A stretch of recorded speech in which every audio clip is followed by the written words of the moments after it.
proyek multi-years yang sedang berjalan dan juga program prioritas yang pada saat ini sedang menjadi fokus dari pemerintahan Provinsi DKI Jakarta seperti apa? Silakan Mas Pras. Ya, tentu program multi-years menjadi satu keniscayaan karena ada beberapa belanja yang sifatnya memang investasi dan dikerjakan beberapa tahun.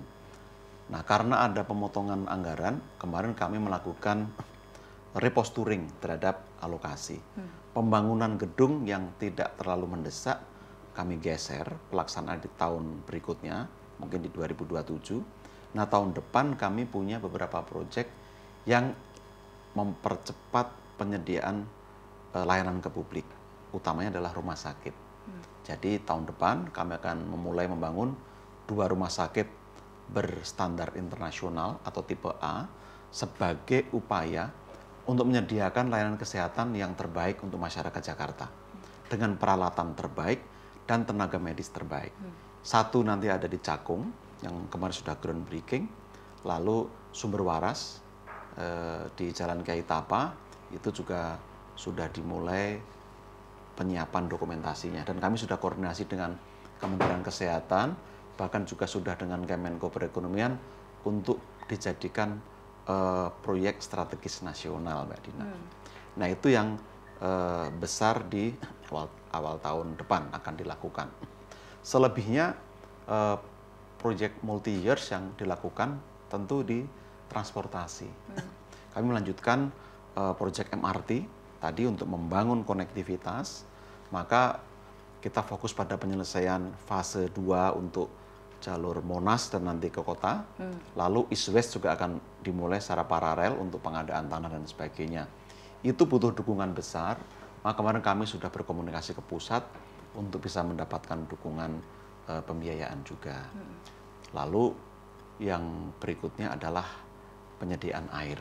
Ini juga proyek multi-years. Mulai dari pengelolaan air limbah atau sewerage.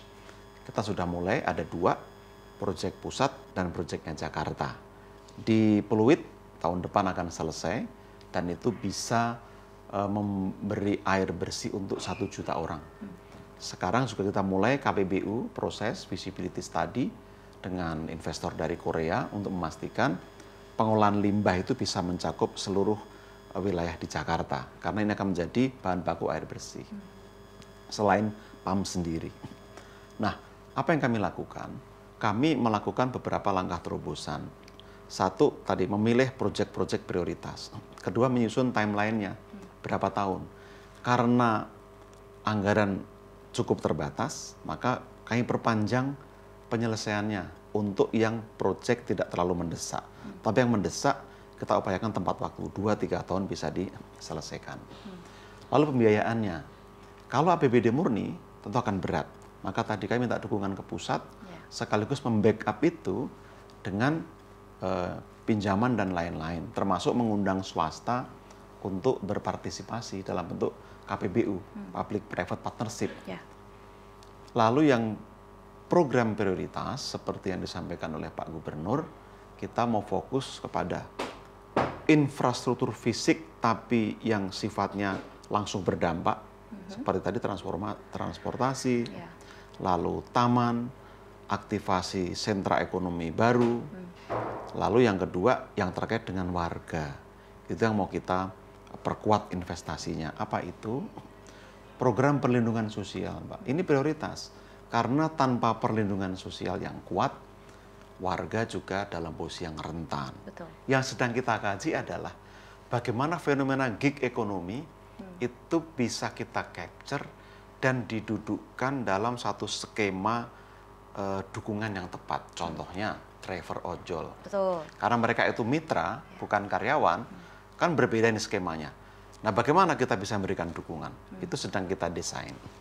Lalu untuk pekerja informal lainnya, maka tadi Pak Gub sampaikan, job fair, job festival, itu kita rancang bukan sekedar untuk menyediakan lapangan pekerjaan, tapi untuk upskilling.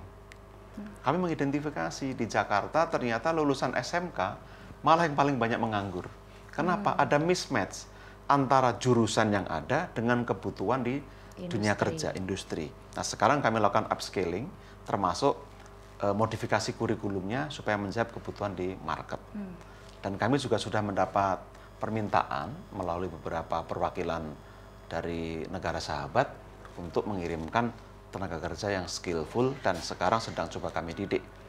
Yang dirancang adalah, ini Pak Wagub yang menghandle, kita ingin membantu membangun platform yang bisa memberikan bantuan pembiayaan lebih awal bagi calon pekerja yang selama ini kan tidak punya modal untuk ngurus paspor, visa, untuk masuk balai latihan kerja sampai mereka berangkat ke sana. Nah, kami akan siapkan itu dukungannya, tinggal nanti dikompensasikan dengan income mereka di luar negeri. Itu dukungan-dukungan yang strategik yang coba kami desain saat ini.